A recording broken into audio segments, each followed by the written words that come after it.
Ilocos empanada po. Yes, sir. Empanada, sir.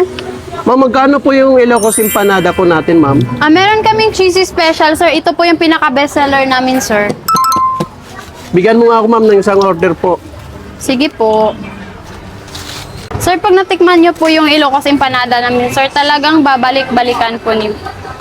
Masarap to, sir. Ito po yung bestseller namin, yung 90 pesos po.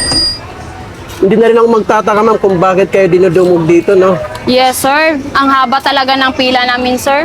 So, everyday po, ma'am, ganun talaga dito, ma'am? Yes, sir. Ganun po talaga, sir. Ang haba ng pila, hindi sila titigil, sir. Kapag wala na kaming stock, tsaka na lang matigil. So, nakakamagkano po kayo everyday, ma'am, ng empanada na sold out? Yung pinakamataas po, sir, aabot po ng 800 plus. Tapos yung pinakamababa naman po, 300 plus po. 800 pieces a day. Yes po, sir. Talagang blockbuster, ma'am, no? Opo, sir. Hanggang 10 lang po yan. Hanggang 10 to 10:30 po. Ganun lang po. Dito lang niyo po sila matatagpuan sa Sampaloc, Manila, Fusion Alley, near at Barangay Bamber, corner Pakita Street. Ito, sir, yung order nyo po. Masarap po yan, sir. Talagang balik-balikan mo yan. Thank you, ma'am. Thank you po.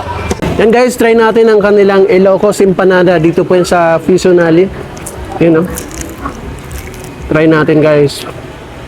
Wow. Try natin ang walang sauce, guys.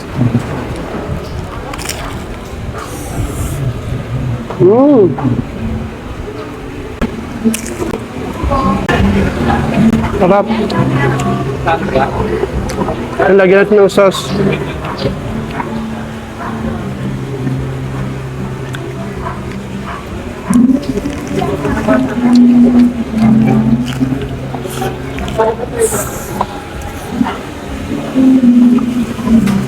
Ganun sarap.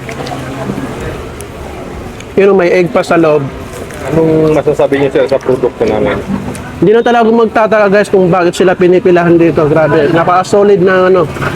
Ilocos empanada nila dito. No? Talagang authentic yung ano. Ilocos empanada nila dito. Gawang Ilocano. You know? Saka hindi po tinipid yan sa ano, sa ingredients. Solid.